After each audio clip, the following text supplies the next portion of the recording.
How are you doing today? Welcome back to the channel. This is Areeb Irshad and you are watching FoodTech Simplified. Before we get into the content of the video, let me talk about my course which has just launched. The registration for the course Getting Ready for the Food Industry has just started. This is the second batch of my course and this course is going to include 6 modules. The modules are mindset required to succeed after college.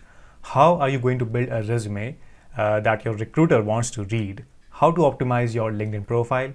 How to produce content and build a network, how to build a personal brand that attracts job offers, and finally how to prepare for an interview.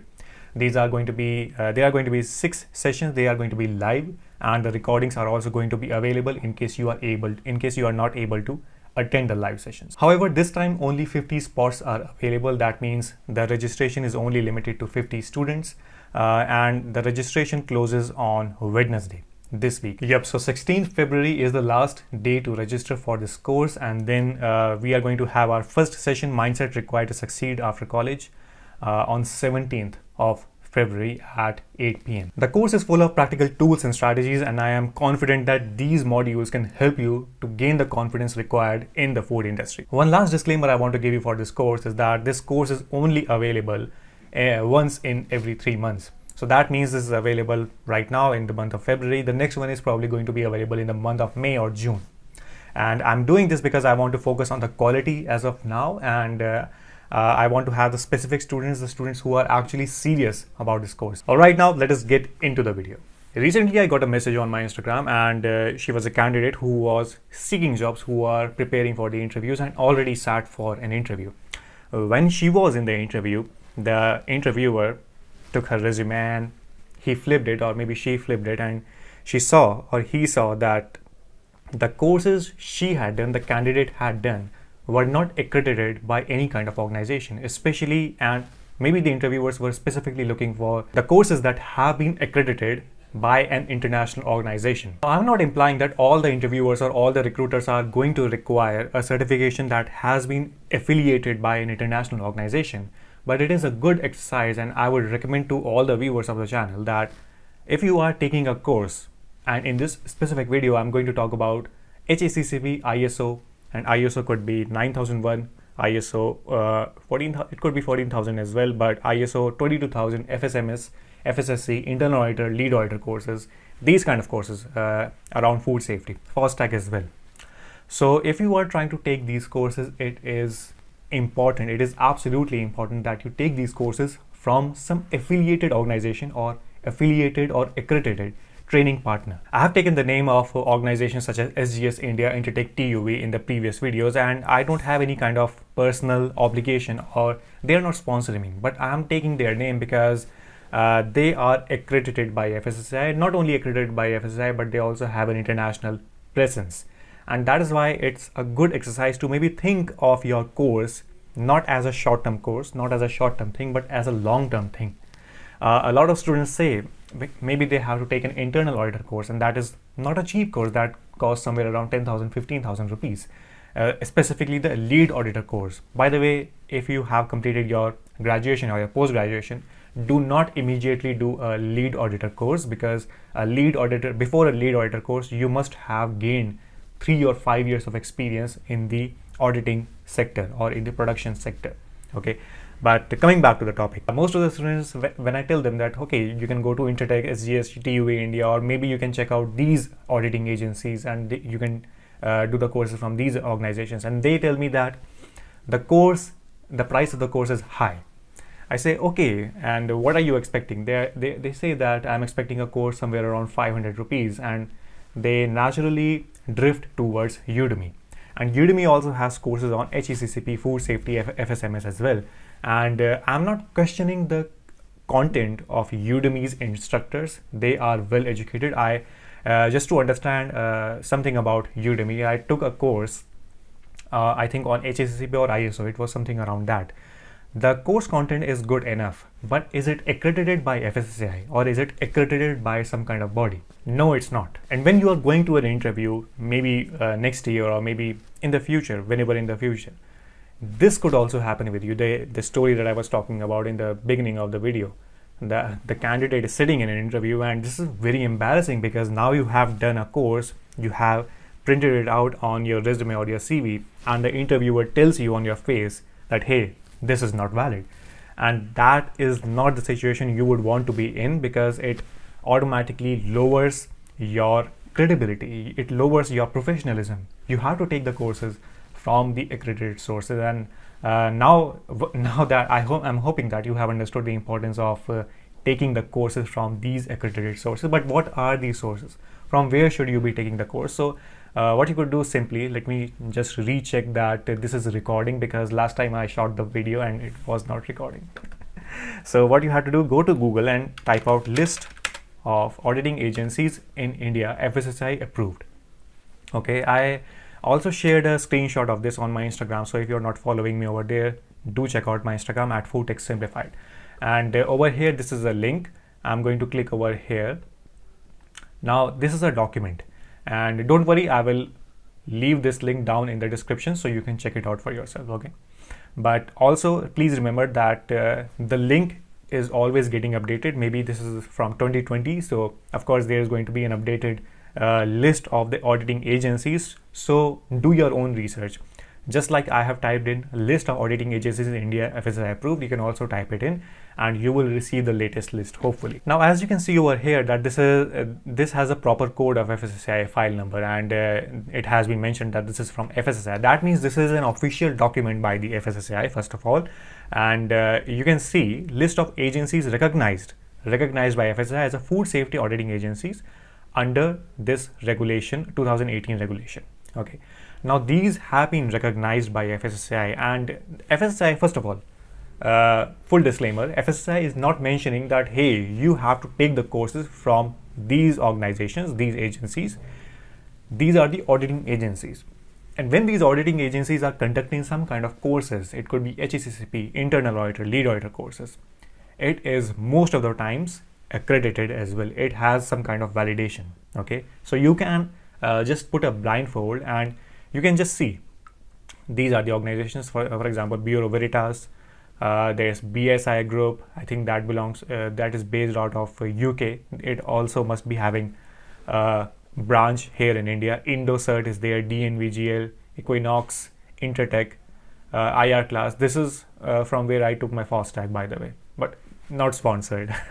RIR certification, TUV India, and MS certification, SGS India. So you can check it out. So BIS is here as well, Bureau of Indian Standards. BIS also conducts HACCP course, ISO courses, and so on. So go through this. The good thing about this list is that they have the address, they have the email ID, and they have the phone number as well. But you don't have to directly just hit them up that, sir, are you conducting HACCP? No, don't do that, very unprofessional. Try to reach out to them via an email. The email is much more professional, and yeah, just reach out to them via email, ask them questions, or you can go to their website, OneCert International Private Limited. Go to this official website and check if they are conducting some courses. These organizations are specifically going to conduct courses around HACCP, ISO, internal auditor, lead auditor, and they are going to be valid. They are going to be accredited. Okay. Another thing that I want to talk about is that if you are taking FoSTaC courses, so these agencies can also conduct FoSTaC courses, but what if you are taking a FoSTaC course? Because I have seen some individual training partners are also conducting FoSTaC courses. How do you know that someone is eligible to conduct a FoSTaC course? It could be level 1, level 2, or level 3, right? So for that, we are going to go to FoSTaC's official website. So official website, always the first priority should be to check out the official sources. For India, it is FSSAI. Of course, you can check FDA's website. For USA, for UK, you can check what's for UK. I'm not sure about that. So foscos.fssi.gov.in. That is the, no, sorry, not Foscos. That is for licensing and registration, by the way, if you are interested to understand licensing and registration. FoSTaC. Yeah. So this is the FoSTaC's official website. What we are going to do, we are going to scroll down. Let me check if it's recording. Yeah, it's recording. And over here, you can see associate with us. There are 3 options: training partners, trainers, trainee. We are going to click on training partners. Now, this is the eligibility criteria, how to be a training partner if you are interested. But you can see over here when you scroll down, empaneled training partner. Okay. Now you see over here the name of the training partners, the name of the contact person, their mobile number, their email ID, and also mention the city and the state. Maybe you want to go to, maybe you want to take the offline course, but online is recommended. It's much more convenient, but it's your choice. So over here you see these are the different people. Okay, these are the training partners, and I can go till last and you can see there are more than 260 training partners that have been empaneled.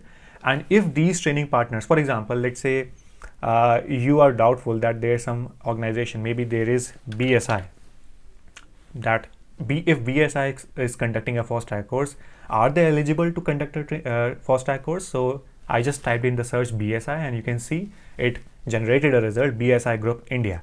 So that means if the training partner is BSI Group, their FoSTaC course, they are eligible to conduct a FoSTaC course. It is an important exercise because usually what students do, sir, tell me a course, just tell me the link and I will take the course. No, if you are taking a course, just do some thorough research. Even if it is for 500 rupees, it is your money and it is your time. Okay, so spend it wisely. Don't be like, oh, I'm a student, so I will just take it from Udemy or anything like that. By the way, I don't have anything against Udemy, but from my experience, it is much better to do FoSTaC courses, HACCP courses from these partners or these agencies. Okay, now this was about empaneled training partner, but what if there is some individual person who is conducting a course? So I just went back to the main page. I will go on trainers, clicked on trainers. Now over here you see the three categories of resource persons at FoSTaC. The first is national level resource person, NLRPs, state level resource person, SLRPs, they have clubbed it together, trainers and SSL. When we click on NLRPs link, you see over here what is written over here. Okay, empaneled national level resource person, NLRPs, and state level resource persons. What do they do? If you have to know, these are the domain experts who have created and compiled the content. Okay, so they have created and compiled the content for a FoSTaC training programs, and they are eligible to create the content. If you are NLRP or SLRP, you are eligible to create and compile the content for FoSTaC. Okay, and yeah, so they are responsible for developing or revising course content. It is written over here. I don't have to like read it, but yeah, if these people are training the trainers basically, then they are good to go. Okay, they are identified as the people who are going to train the trainers, who are going to compile the courses, kind of the top people at the hierarchy for FoSTaC course development or the training material development. They are also going to identify the training partners.